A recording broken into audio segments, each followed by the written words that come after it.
anybody who had one. And there were about 17 executives at JEA who, in my opinion, were the only ones who really understood it, who were the only ones who were really going to take advantage of it.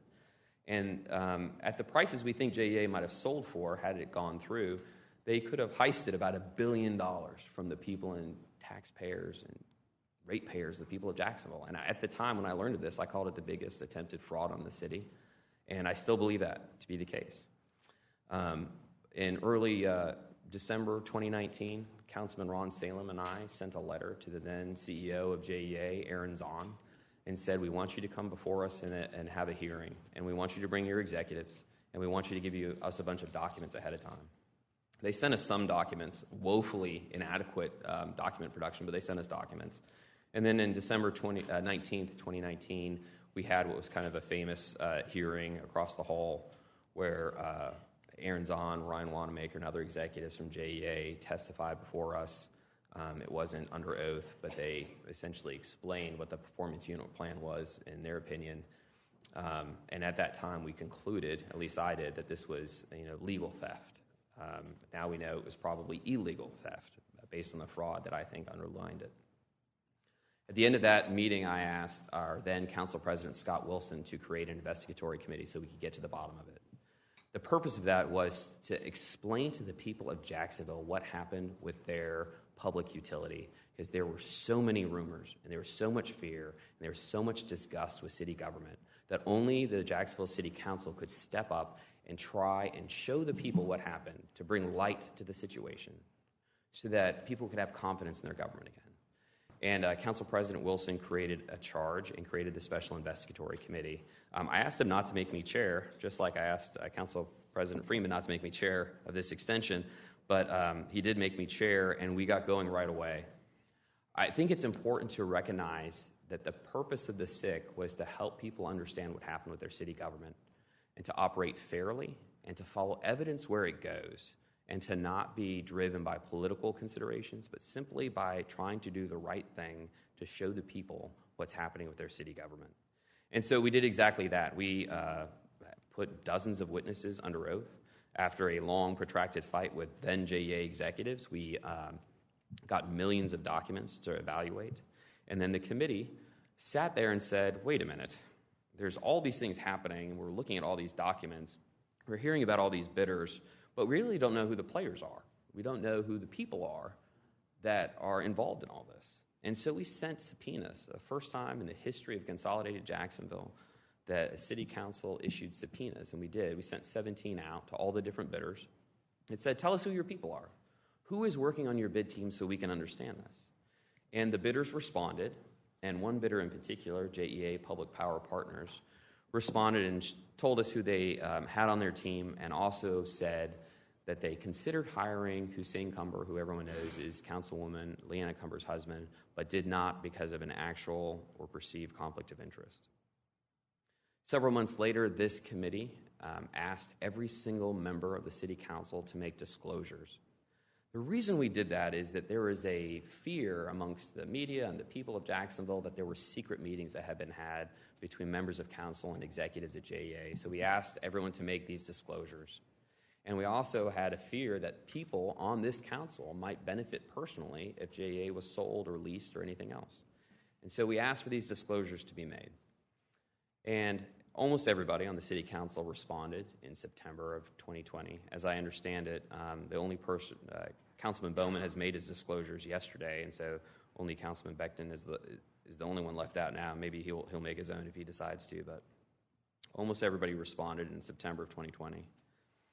And then we also got calls from the FBI. OGC got calls from the FBI where they said, hey, you guys are doing this investigation. We want you to leave out some of these witnesses. And they said that because they didn't want to compromise an investigation that the FBI had now picked up. Essentially, what we know now was going to be an investigation of the then CEO and CFO of JEA. And so we respected that 100%.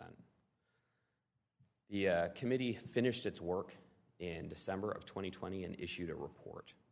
And in that report, it was basically the city's best understanding of what happened in this attempted sale of JEA. And it was a pretty good report. Then in March of 2021, Councilwoman Cumber made her disclosures about 6 months after everybody else did, and said, the same kind of meetings that she had with JEA executives that everybody else had, and that she had no actual or perceived conflict with the ITN. And that brings us to where we are today.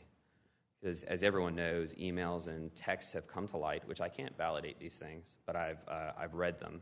And they certainly make it appear that JEA Public Power Partners was not honest and clear and direct with who was on their team. The best I can tell, that's what it looks like.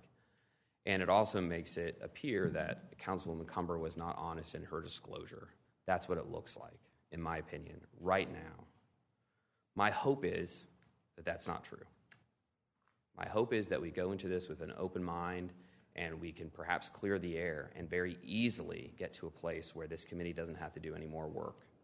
But it's important that we do this work. People say, why are you doing this? And I say, one, you have to validate what the SIC was doing 2 years ago. To simply say that you can lie to that committee and get away with it and that's okay is a problem. We were asked as the SIC committee in 2019 to investigate whether or not, for example, Mayor Curry and Chief Administrative Officer Brian Hughes and former CAO Sam Musa and one of the mayor's political consultants, Tim Baker, were going to benefit from the performance unit plan or sale of JEA. I can't tell you how many times I was called and pushed to investigate into that, and this committee intensely investigated that. And we came away with a pretty clear answer that there was no evidence that that was true, that they weren't going to benefit from the performance unit plan and couldn't, and that there was no evidence to show that they were going to benefit from a sale. And so I hope we get to the same place today where we get to validate an elected official and say, we looked into this, we went all at it, and came away with a misunderstanding, clear the air. That's where I hope we get to. All right. With that, I would like to open it up to the committee if anyone wants to have it like an opening comment. But what I would do after that is go to John Phillips and just talk about the legal parameters of the committee. We'll just go from left to right. Go ahead. Thank you, Mr. Chair. I appreciate it. I've been a politician for about 11 months now. I was a naval officer, a veteran, a businessman for about 30 years before that. So I'm not interested in politics. I'm interested in learning the truth. I first heard about the emails and the misleading disclosure on Friday, January 27th. David Bauerlein and Jake Stofan scooped me. I was floored. I wasn't floored because they scooped me. I was bothered, partly, because a council member's husband was active on the buy side of the JEA deal while the council member herself was on the sell side, and that certainly bothered me. But what floored me was that she purposely concealed that information in her disclosure during council's investigation. So that weekend, I thought about it a great deal. I considered letting it be, but concluded that this is information that citizens and the council need to know. I considered how the timing of a special investigation might be construed, but concluded again, this is information that citizens and the council need to know. No matter how I looked at it over that weekend, no matter how many times I read those emails and that disclosure, I concluded the same thing. This is information that citizens and the council need to know. Councilwoman Cumber may have a valid reason for leaving this information off of her disclosure. A few times she's mentioned that her husband was an FBI informant. She implied that someone advised her, or she reasoned, that it would help the federal investigation to conceal this evidence on her disclosure to council. But we need to know if that indeed happened, and if not, what other reason she might have had for omitting it. In light of recent emails, how is her submission not misleading and not untrue? So that's the reason I immediately requested this investigation on Monday, then the 30th of January. My predecessor, Tommy Azuri, in the at-large Group 3 seat, said in a memo back on September 25th, 2020, the people and city council will not stop until we have exhausted every effort in our investigation.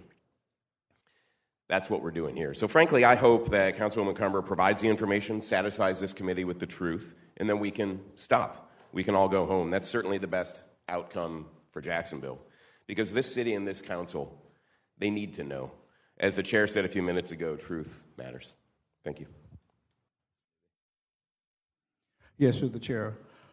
You know, a lot of people say this is about politics. But for me, it's not about politics. When President Freeman asked me to be a part of this committee, I agreed to it because I know that I can be fair and unbiased, and I want to get to the truth. So for me, it's about being fair, giving everyone a fair shake, and let's find out the truth. Thank you. Mr. Boylan. Thank you, Mr. Chair. Bear with me as I walk you through my journey in this process. You may recall, I'm sure Councilmember Newby does, when we first started this process and became aware of the situation with JEA was when the management came to us and said they want to modify the union agreements in order to compensate them or assure them of a continuity beyond if, in fact, there was a transfer of ownership. And there was a call for independent authority, independent counsel in that process, and I volunteered to write the scope of the service. In beginning that work is when I realized I didn't have enough knowledge to appreciate the work, and so I started reaching out to a number of folks. As you know, there were a number of scenarios at the time. So at the meeting, the notice meeting with President Wilson at the time, I suggested that we enter what I call the Future of JEA workshops. 9 workshops that look at the various scenarios that we presented. It was that very first workshop where we learned from the auditor's office about the PUP. So I have a vested interest in this process. From there, once it evolved to the scenario whereby the sale or the prospect of sale was terminated, I then led the effort to rewrite Article 21 of the Charter that allows us the assuredness that, number one, there was transparency, accountability on the part of both management and board, and even a roadmap looking at us as the parent company, and they were being a subsidiary of the city, for them to explore other opportunities for expanding services or developing new services. And last but not least, the assuredness of the sale of JEA. So I had a vested interest in all of this and spent, like many of us, an awful lot of time on this issue and care very much about it. When Council President Freeman called me and asked me, let me know, quite honestly, about his the thought process of putting together this committee. I didn't know under what title or what form it would take. And I said to him, well, whatever I can do to help. So here I am. So I really wasn't certainly aware of the concerns you and Mr. Holland, Councilmember Holland raised in the media. But I am genuinely concerned about the authority we have to do this. And there was a conversation yesterday with Councilmember Priestley Jackson and others talking about that. I think others have raised that question. I raised that question in my meetings with the Office of General Counsel. So I think it is, and I appreciate the fact that it's the first item on your agenda to talk about the preview and the authority. But I am very concerned about our authority to do this, not only from the vantage point of saying, okay, we can do that, but is this a can of worms we want to open? Because there are other options in pursuing the truth. I, too, am as interested in the truth as all of you are in this process. I'm just very concerned that we may not be the appropriate vehicle to secure that truth. And last but not least, as Councilmember Newby said, I am concerned about the optics. The two gentlemen, with all due respect, who went to the media and said, well, I want an investigation, are now the judge and jury in this process. Doesn't look good. And the folks I've talked to in the last couple of days, shaking their head saying, what have you gotten yourself into? Commented the very same. So I am very concerned about the process, the authority, and the optics of this. But with that, I did make the commitment to be here. I am here, and I will follow the lead of yourself and others, providing that we do have appropriate authority to investigate this. Thank you, sir. Thank you, Mr. Boylan. Okay, and with that, I think we should jump right into the authority question because I think it needs to be handled on the top. But just to read the charge, charge 1 is investigate whether the committee was deceived or misled by Councilmember Cumber of JEA Public Power Partners responding to subpoenas or making disclosures ascertain is to ascertain whether Councilman Cumber attempted to use her official position to influence the ITN for personal gain, and 3, propose legislation to ensure that such exceptions, if any, do not impede the work of any future investigatory committee. On that last piece on legislation, I do think that this committee should keep an eye on legislative efforts to make sure that committees like this can function properly in the future. As you mentioned, Councilman Boylan did a whole bunch of legislative work to reform JEA and all the rest as a result of some of the things the SIC found. Likewise, I proposed several pieces of legislation to make people respond to council auditors within 48 hours, and that they couldn't lobby a board that they were on, 24 hours after they left it, things like that. So we do need to have a legislative function in addition to that to come up with those. So I would ask everyone to keep an eye out for those as we move forward. So with that, Mr. Phillips, would you mind coming up? There he is. So just to frame this out, in 2020, Council President Scott Wilson created the Special Investigatory Committee. Later that year, when he was no longer Council President Tommy Hazouri came in, he extended it twice. And now we have a 4th extension of the committee by Council President Terrence Freeman. And people are asking this question whether or not under Section 5.09 of our charter, whether or not we can if we can continue the 6 work. And so let me just ask you that generic question. Can this committee continue its investigation under the charter and under the request that we have from Council President Freeman? Good morning, John Phillips from OGC. Through the chair, I think I could begin by addressing the authority question first.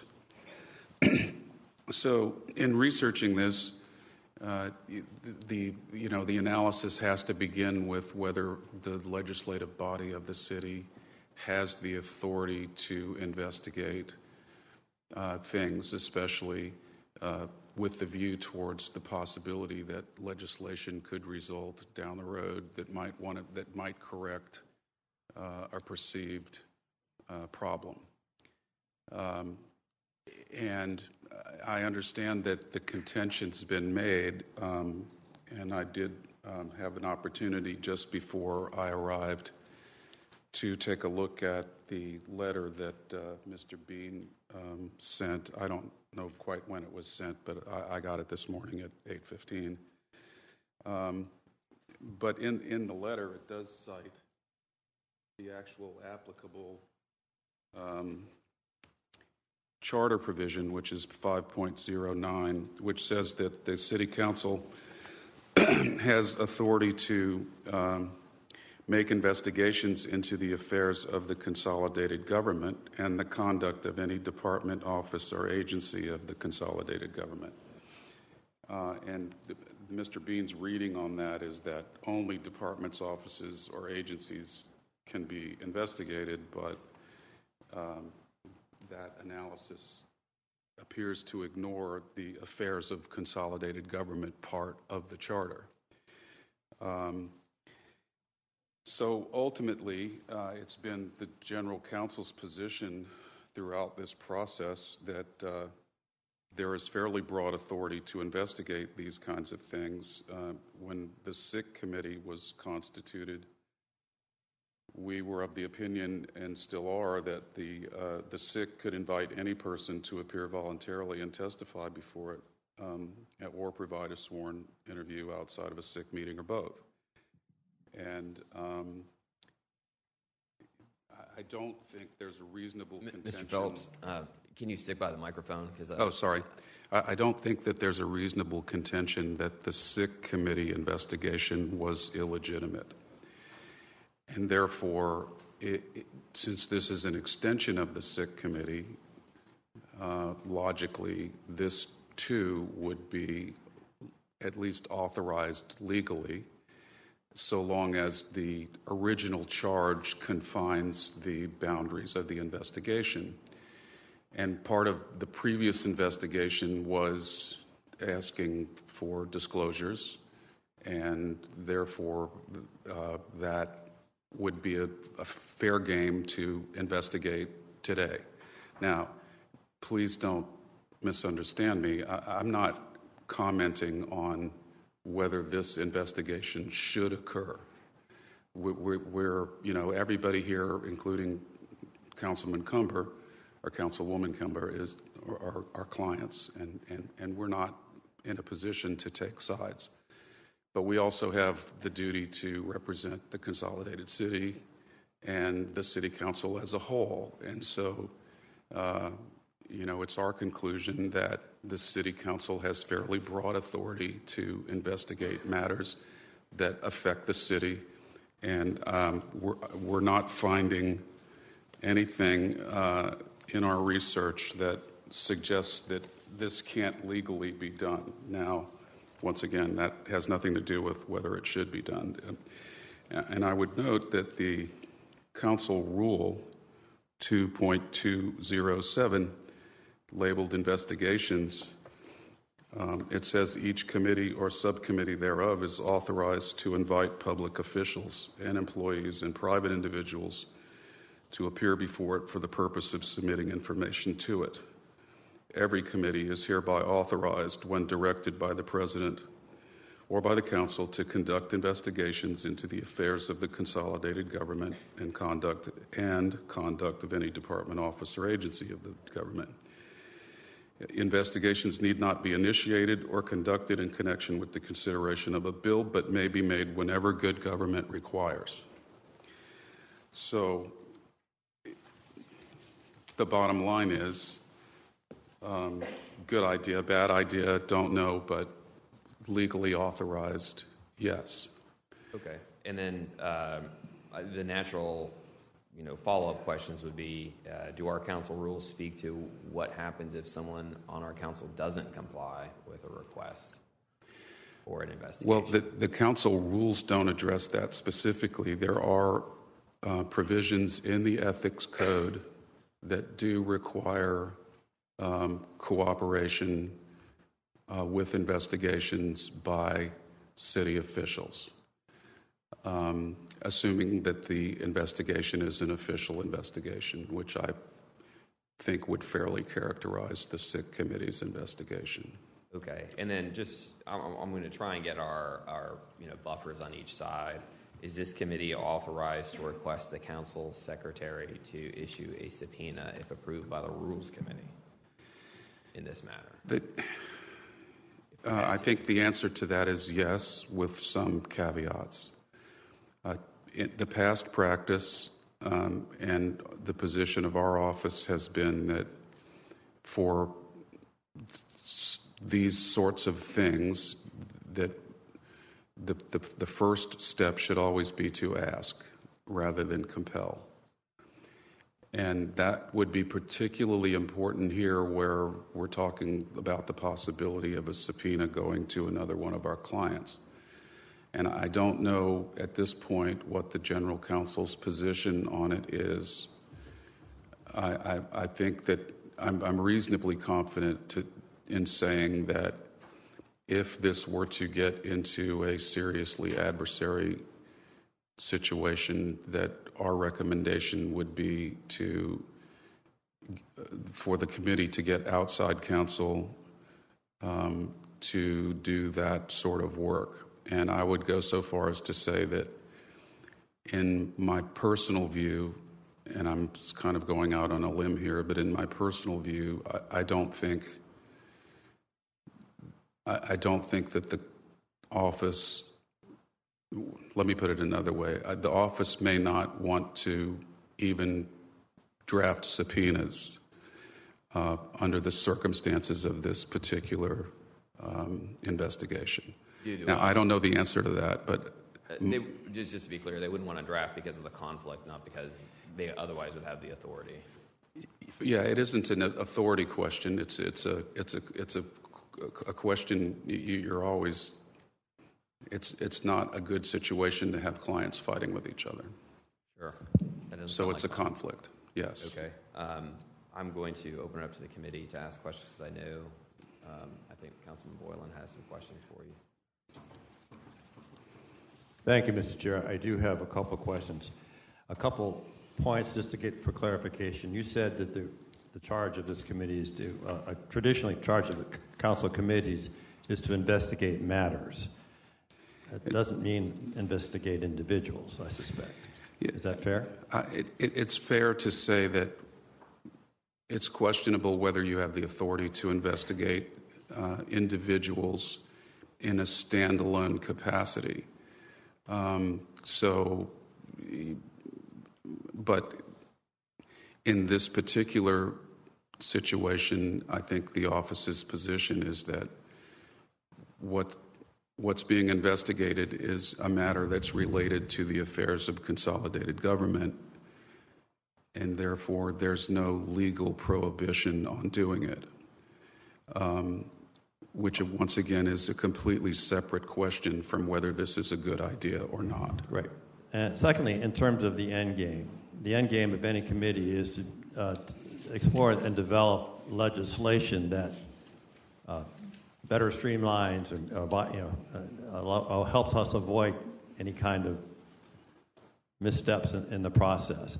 So really, our focus really should be on, at the end of the day, as an individuals. The fact of the matter is, do we need to tighten the rails, if you will, with respect to the legislative process in terms of reporting, et cetera? Is that a fair statement? It's certainly fair that any kind of investigation should always have in mind whether there's a legislative purpose to the investigation. That doesn't mean that you can't investigate something necessarily that relates to a bill, but it is if the possibility exists that a bill might be proposed to remedy a perceived defect in the code, yes, that's allowed. And so, for example, one thing that you, as a body, could consider is proposing a bill that would make complying with these sorts of requests mandatory as opposed to voluntary. And that I think that's key in this process. You mentioned it. I mean, the worst case scenario you talked about, obviously, is going to be, what you'd like to see us avoid, quite honestly, putting the Office of General Counsel in a position that we've got in competing situations with individuals on the council. You mentioned the ethics code. Would we be better served, in your opinion, I'm not asking for a later opinion, to turn the matter in terms of the behavior or actions or misactions, if you will, of Councilmember Carver over to the Ethics Commission to make a determination and bring back to this body some suggestions that helps us identify the legislation necessary to make sure we don't have this kind of misstep again? Well, through the chair, I don't think that you're legally required to turn it over to the Ethics Commission, but I can certainly think of good reasons to do that, as opposed to having fellow colleagues investigate another one of your colleagues. The Ethics Commission and the Inspector General are independent agencies that, were they to be investigating this sort of matter, would not be susceptible to the accusation that it is biased, or at least not fairly so. Mr. Chairman, I appreciate the opportunity to ask those kind of questions. I think my concern in this process is making certain that we follow the correct path to do this kind of work and put, frankly, all of us in a scenario that we want to get to the right answers, but by the right path. Thank you, sir. Thank you, Mr. Boylan. And I wholeheartedly agree with that. In fact, when I drew up the agenda today, I put as option number 4, option for referral to other investigative bodies. And I strongly suspect that after we kick this thing off and we get this thing rolling, one of the end games might be to refer to IG or somewhere else and just say, okay, here's what we know. Let's the people of Jacksonville have learned what we've learned, and here's our option now. And if I may, and I would strongly support that kind of, but I don't want the cloud hanging over anyone's head while that happens, if you understand what I'm trying to say here. The cloud effect that was hanging out there. We've got a mayoral race going on, and you've got someone out there who's being, quote unquote, investigated, and make hay of that. Innocent till proven guilty in this world, right? No, understood. And in all my conversations with OGC, I've told them, I said, pretend like there's no election happening. Pretend we're just like in a universe where our sole focus is to do the right thing and figure out whatever that looks like. And because I frankly I have no interest in election dates or any of that stuff. Personally, I can only speak for myself. I just want to do the right thing, do it the right way, every time, every day, for the right reasons, and you typically end up in the right place. Appreciate that, Councilman Boylan. Okay, Mr. Phillips, do you have anything to add? You're always very thoughtful about these things. I don't want to not give you an opportunity just to add anything else, and then we can move on to some of these other agenda items. Well, there's certainly things that I could say if the committee wants to hear about anything in particular. If the committee would like to hear my thoughts on Mr. Bean's letter, I can give you that. If the committee would like to hear my thoughts about whether the status of the first two charges for the committee, I could do that. But I don't think that I want to gratuitously offer that unless asked. Understood. Well, why don't we do this? If you'll stay handy as we move through some of these other things, and if we need more legal advice, then we'll certainly ask you. Okay. Thank you, sir. Thank you. Okay. So with that, it's clear. I don't think there's any dispute that we have the authority to move forward, notwithstanding some efforts to try and undermine the council's ability to ensure that people speak the truth to it. I just want to mention staffing, just so everyone knows who's going to be working on this. So we have from OGC, obviously we have John Phillips, who's going to be answering some of these like larger questions. And then we've got Mary Stefopoulos. Where is she? Mary, there she is. Who's going to be conducting her, typical role with the committee. So if you have requests, if you need documents, if you need something, Mary is your person. Please keep her, and I'll ask you, John, too. Please keep Mary in the loop. That way, when members of the committee are asking her questions, she knows the most recent guidance. And then, of course, we have the auditor's office. Appreciate you being here, Mr. Peterson. I'm sure you'd rather be somewhere else. But appreciate you being here. If you have questions of financial implications, or if we have to hire outside counsel and there's money involved, Mr. Peterson can help the way that the council auditors always do. All right. So what I would do now is just kind of say one thing about the charge, which is I would recommend to the committee that we view this charge very narrowly, to not look at it, as Councilman Boylan says, as a can of worms that's going to be kicked open and spread everywhere, but to very narrowly target what we need to do our job. And with that, I think perhaps what would make sense is for us to entertain a discussion and perhaps a motion on voluntary amendments to disclosures and subpoenas. So the most obvious one would be, I think it would make some sense to entertain a motion to send a letter to JEA Public Power Partners to voluntarily update their response to our original subpoena about who they had hired. And just so everybody knows, JEA Public Power Partners is an LLC in Louisiana. It's owned by another Louisiana LLC, which is owned by another Louisiana LLC. And so just sticking with the entity, JEA Public Power Partners, I would entertain a motion to request that the Council Secretary and OGC send a letter to all three corporate entities and ask them to voluntarily update their response to our subpoena and provide any sort of kind of explanation as to why they answered the way they did. So moved. We have a motion. Do we have a second? We have a second. Do we have discussion on that motion? I'll go from left to right again. Mr. Howland. Thank you, Mr. Chair. No, it was clear from Mr. Phillips' discussion that we have the authority to investigate. We certainly can invite anyone voluntarily to provide information or to testify, and that motion would comply with that, and I fully agree with it. So thank you for proposing it. Mr. Newby. It's the only question I have about this. So, they already, volunteered, their documents. So you think anything is going to change by us doing another subpoena? As a general rule, I think this is just my opinion. As a general rule, corporations don't like being involved in things like this. They are an active corporation in Louisiana, and I assume here in Florida and other places, I don't know. Now that they know this is being drawn into the public light and that these texts and emails are perhaps being circulated, that they might want to take another look at it. I just have a strong suspicion that, and I haven't spoken to anyone over there. I don't know anybody over there, but I think that they'll take another look at it. And if they don't, then that's a helpful answer also.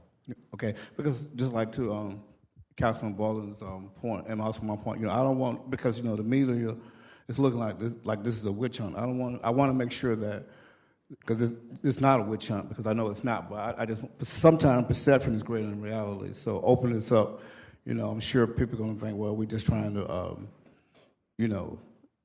have a witch hunt or try to embarrass someone. So I just want to make sure that this is not political, that, if this is the best thing, if you think, Mr. Chairman, this is the best thing to do to open it back up, then I can agree with it. Yeah, and I think the great thing about doing it this way, as opposed to getting very adversarial and going after subpoenas and all that stuff, but instead keeping it very congenial and asking for voluntary, amendments or updating, that makes it easy for everybody. You don't have to hire a battery of lawyers. It doesn't have to be angry. You can just say, hey, you know what? We probably could have said this better.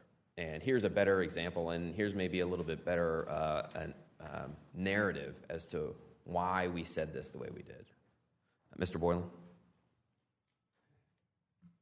Thank you, Mr. Chair. I do appreciate it.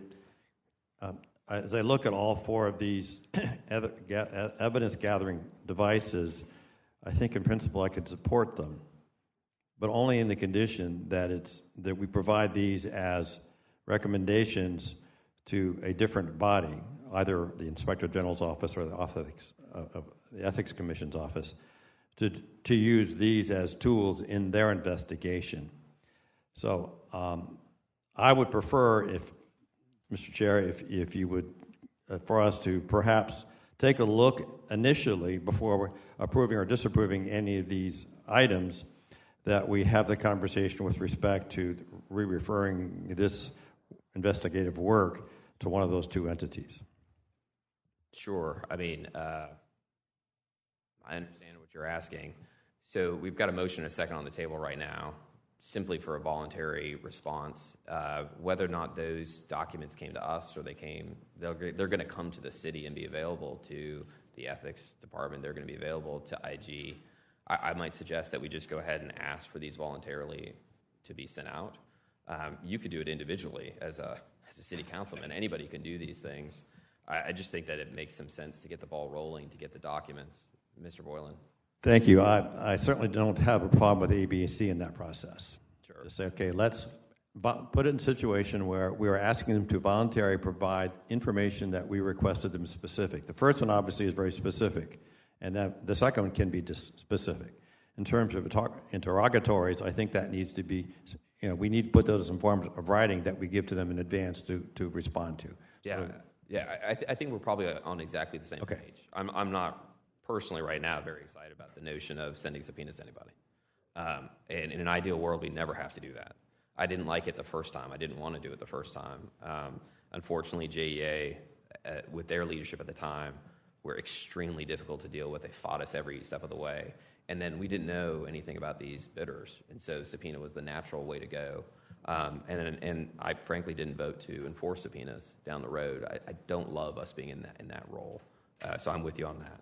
But we do have a motion and a second for the just the voluntary request to JPPP to update their subpoena. Are you comfortable to vote on that piece? Okay. So all those in favor of that motion, please say aye. Aye. Opposed, say nay. Okay, so that motion carries. Then move on to the second piece of this, which would be to invite, and I'll use that word, Councilman Boylan, invite Councilwoman Cumber to update her disclosure back from 2021. And I'm happy with phrasing it however we want to, but I think the motion that we would entertain would just be to give the platform of the committee to answer why she answered the way she did. Well, Mr. Bean's letter makes it quite clear. I don't think she has any attitude or idea of offering additional information based upon the statement she's already provided. We can certainly ask, but I get the point. Yeah, I fully understand that she may tell us to pound sand. That being said, I think we owe it to her, to the council, to the committee, to the people of Jacksonville to make the effort to say, here's a platform to clear the air. Mr. Newby. Yeah, through the chair, I totally agree with what you're saying, but I can't see in no scenario that she's going to come and give everything out. But I do agree to say. Yeah, thank you, Mr. Chair. We're going to make a motion, Mr. Howland. Yeah, well, I'll make the motion, then I'll comment on it. So, motion to have Council Secretary request of Councilwoman Cumber to voluntarily update her disclosure and come before us with any additional information. Was that the gist of the motion? That's a motion. Do we have a second? So we have a second. I think, Mr. Phillips, can you come up? I just want to make sure that we're doing things procedurally correctly. Is Council Secretary the right person to kind of make the request, or can it just come from the committee? My understanding is that it can come from the committee. I don't think you have to have the Council Secretary do it. In order to avoid... I don't think you... I mean, I think you can if you want to. Yeah, in order to keep Ms. Sidman kind of out of the crossfire, I would ask that you amend the motion just to make it come from us. Okay. I amend my motion to the Special Investigatory Committee voluntarily request Councilwoman Cumber voluntarily update her disclosure and also come before us to provide any other information about the disclosure. So I'll take that as an amendment to your original motion. Do we have a second on the amendment? Mr. Boylan, all those in favor of the amendment to the original motion, please say aye.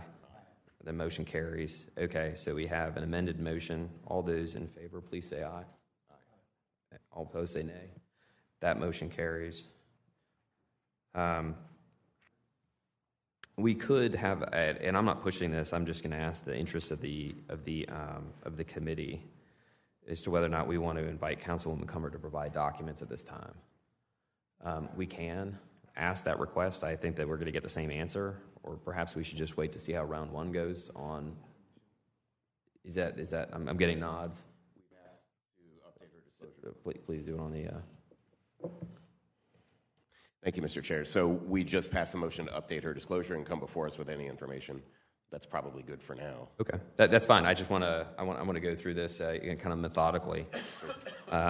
Okay, I think it also makes sense to, and we don't need a motion for this, but we can if you prefer, to invite anyone anywhere at all with information that might be relevant to the charge to provide any documents that they may have. We did this in 2019. We set up an email that was monitored by the Investigatory Committee and its staff. We did get some documents, as I recall, I think we did, I'm trying to remember now, that were relevant. Certainly my phone rang during the entire JEA investigation every other day with someone who had information they wanted to share with the council. So I don't want to stop the public's ability to give us information. Okay. Mr. Chair, yeah, thank you. I think we should do a motion for that. And I move that we invite the public to provide any information pertinent to these issues being explored by the SIC and to provide that information to an email address that we've established, which I believe is 2023 investigatory of JEA@coj.net. We have a motion. We have a second. Certainly. Mr. Poplis, you need to... sorry, 1 second, Mr. Mary. Did you have something you need to weigh in on now? After you've finished deliberations and discussion on this particular motion, I just wanted to go back and confirm on the first motion whether or not it was the council secretary that you referenced issuing that letter. Okay. It was the SIC committee. Okay. Thank you very much. We'll go to Mr. Newby and then Mr. Boylan. Wait. My question is, when you talk about the public, you mean this any round person can give me information? And I'll just say this from my experience from 2 years ago. Employees of JEA would call me up. People who were running the unions at JEA would call me up. Executives on the board would call me up. Interested people from the public would call me up. Documents would just kind of like show up. And I just don't think you'd close the door to it. Just be like, hey, if you've got something, please share it with us. Someone could do that without us asking. They could just send it in. It's just kind of nice to invite the public to say, hey, if you have got something relevant, please. Okay. And I would reemphasize relevant, not just, I've got enough people saying terrible things about me in the world. You don't have to say it over and over again. I've got Twitter. Right. I'm sorry. My only concern is, it has to be relevant because, I know you said you want to look past the political season, but we are in a political season. Let's be honest. Yeah. It is a race going on. And my kind of concern is that I don't want, politicized to get involved in this and somebody just sends something just to be sending something. So Perhaps the way we can frame this out is to say it will not be the purpose of the committee to put every single thing we receive in the public domain, but rather to have OGC evaluate it to see if it's relevant. And only then do we make it part of the committee's work. That's kind of where I was going to amend the motion to reflect. And I don't know, Mr. Phillips, if you want to speak to this, because if it comes to us, it becomes public record right away, and people can say whatever they want. They can send us emails anyway saying whatever. Of course. My point is this: if we can, let's say, filter this to a process that it goes through the Office of General Counsel to make a determination, if that's appropriate for us to do, for them then to forward those they deem to be relevant in this process. So, Mr. Phillips, we're not interested in keeping anything out of public records. So anything sent is a public record. There's nothing we can do. But before perhaps it's presented to the committee, is it possible for OGC to kind of do a relevancy, that standard you would use in any civil litigation? Is that something we could have your office look at? I don't know what the general counsel's view of that would be because we've not discussed it, but I don't see any reason why we couldn't provide that function. I think we could do that. I guess that's the best answer I could give you at this point. So we can do the motion today and let the public know this. Anything that comes in may or may not come in, right? If you determine that for whatever reason you can't do that function, please just let the then chair know, and then the committee can figure out how it wants to proceed. Sure, we can do that. I think you're hearing the concern is that because we are in the silly season, that just because someone throws a bomb into an email, it's not something that everyone up here is going to be reading out loud. Yeah. Right. That makes sense, and I think that's why I think we can do that.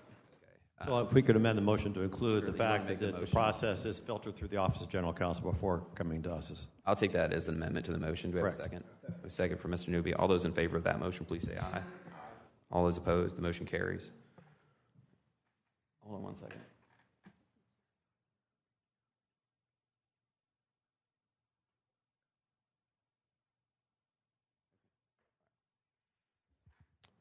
Mr. Howland. Yeah, thank you, Mr. Chair. I had 3 points that I was going to add to that motion for discussion, but 2 of them were already covered, so I'll just add one, and that is that there is precedent for having an email for information from the public because this is an extension of the old SIC. The old SIC had an email. It was the same exact email address without 2023 on the front of it. So we're not veering from precedent. Thank you. All right. The only other recommendation I would have, and then I'm all ears for other, kind of early decisions about kind of voluntary cooperation with the committee, is to send, and I could do this myself as just a city council person, but I think it's better from the committee, send a request to the city of Jacksonville, COJ, for any documents related to Hussein Cumber and the ITN process, and make a similar request to JEA. Because, if you recall, JEA employees were originally part of the ITN, and then it was COJ employees. So I think it would make sense just for the city to do its cull to see other emails, other documents that are relevant. I think we would have to put some timeline on it. So perhaps July 2019, would be the right bookend all the way through, I don't know, March. Since that's the issue we're looking at, March 2021. Does that make sense? Yeah. Okay. I'd rather have a motion. I think it's cleaner that way. Can you repeat the motion, Gary? Miss Mary, were you capturing what I was saying? And then I know we'll do this like LUZ. If you can repeat the motion so that, rather it's not me creating it.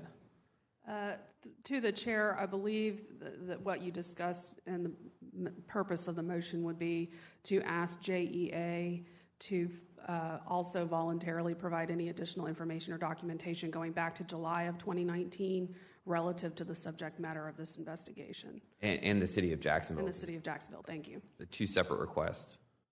So moved. We have a second? Let me get a second. Any further discussion on that motion? I wanted to put a timeline on that because I don't think the interaction during his time on the board is necessary. fully agree. As far as when they would respond? No, the timeline as to what the inquiry is, what we're looking for, documents between this period and that period. I think we said back to July of 2019 to Correct. present. And perhaps it makes sense because of the charge we have to bookend it at March 2021. That's fine. If you amend the motion. I'll amend the motion to bookend it by doing a completion date of that request for information to end of March 2021. And beginning July of 19. Yeah, which I think was already in the motion. And one recommendation Mr. Phillips had was you might also just want to clarify that it's for additional or new information or documentation, not things that had already been provided. Okay, so how about this?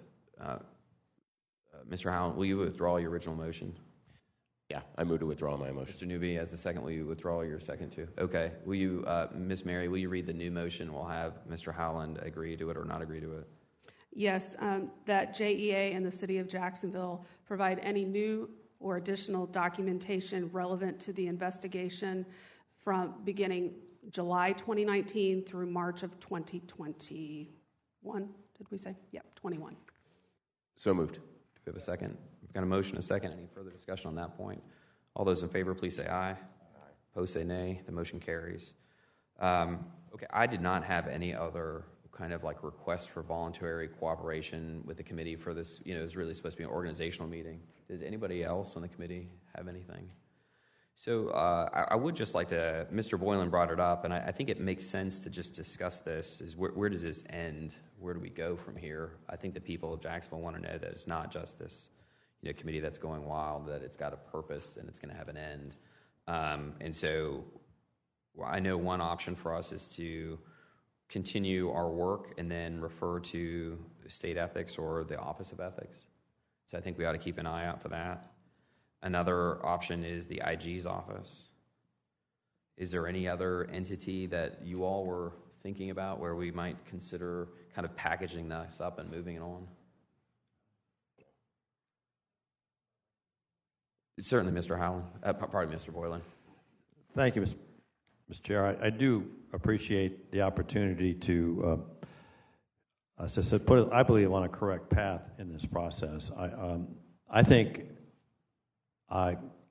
given again our charge in this process, at the end of the day, is to create legislation to prohibit any kind of missteps going forward. That the determination of whether or not there were missteps taken by one of the council members is an appropriate vehicle for addressing that or investigating that is the Ethics Commission, the city's Ethics Commission. And I'd like to offer a motion that we refer this matter to the Ethics Commission with the guidelines we have just provided with respect to voluntary requests for information, documents, disclosures, etc., and let them do the due diligence in that work, and then come back to us, make a determination if, in fact, there are items we as a committee can recommend in the form of legislation to address these kind of matters in the future. So I offer that as a motion. Is there a second?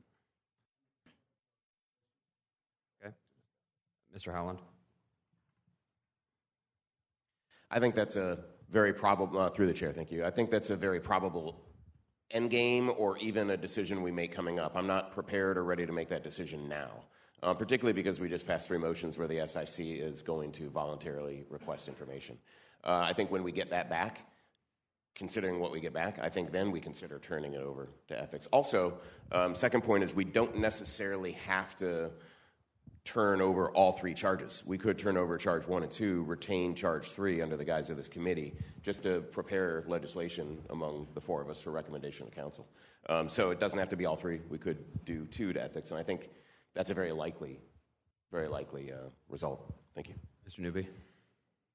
Yes, through the chair, I kind of agree with Mr. Howland. I think that's definitely is going to be the end game to turn over the ethics, but I think we still have a little bit more work to do before we turn over the ethics. Mr. Boylan, it doesn't sound like your motion's ripe yet. Do you want to? Well, let me amend my motion to make it ripe if I can. All right.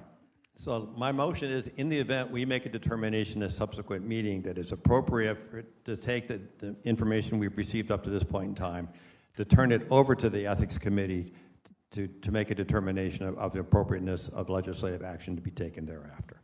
In other words, I want to be assured that the next time we get together and we make a determination that it's warranted, additional investigation needs to happen, it'll be done through the Ethics Commission and not at this. I'm trying to understand your amendment.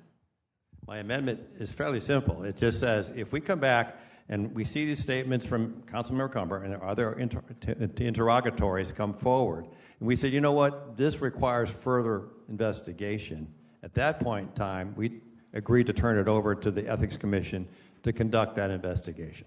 Okay, I'm hearing what you're saying.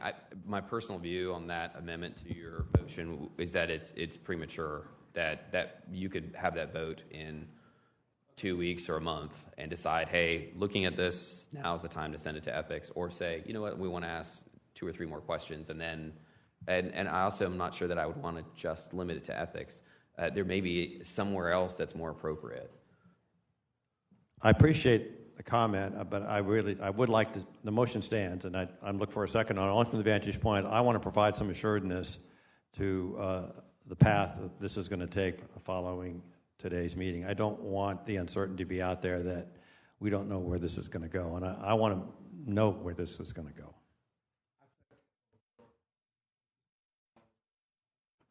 Mr. Newby. Through the chair, I'm kind of in the middle with this.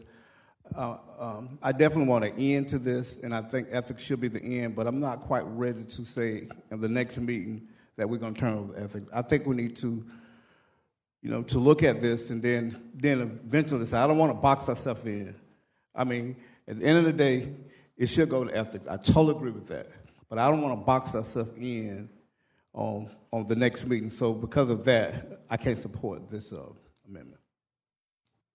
So I think it dies of a second then, or if you okay, that's fine. Fine. All those in favor of the amendment, please say aye. Opposed, say nay. Nay. The amendment dies. Now we have the original motion, which I think, without the amendment, is going to also be voted down. Do you want to withdraw, or do you want to vote? It's fine. Sure. Okay. All those in favor of the original motion, please say aye. Opposed, say nay. Nay. Nay. The motion certainly. It's after the vote. Okay, well, we voted. Okay, all right. So just so it's clear, because Mary will kill me, the motion failed 3-1, and then Mr. Newby. But just like I just said, I do think that Councilman Boylan is right. We do need to have an end game. Let's make this clear. So I just didn't want to box ourselves in. So I think at the end of the day, we do need to send this to ethics. Yeah, Mr. Howland. My logic, thank you, Mr. Chair. My logic's identical to Councilman Newby's. That I think that is likely the end game, and we need to not bind ourselves for meeting 2, because it could very well go to one of the 4 options that we talked about just a few minutes ago. So that was what was behind my no vote to the motion. Thank you. Likewise, I don't want this running forever. I won't be here regardless, but I don't want you all to be stuck with it. And so legislative action, referral to some other body are all logical places to go once we get there. Any other committee member statements or questions? Mr. Boylan, geez, I'm having trouble with that, Mr. Boylan. Thank you.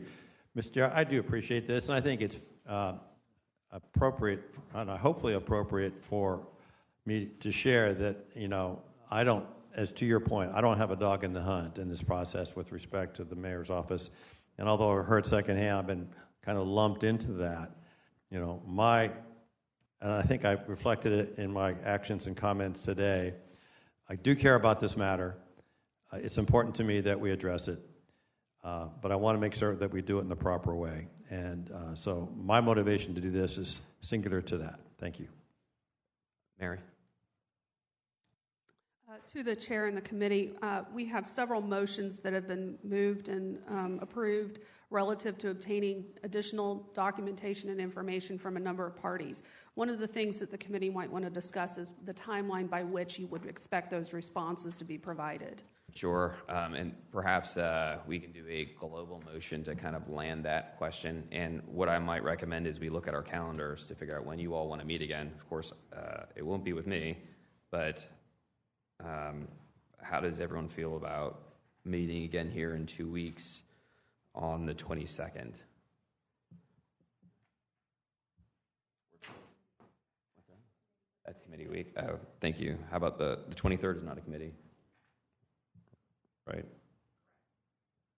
So is the 23rd work? Same time, same place? Mr. Boylan?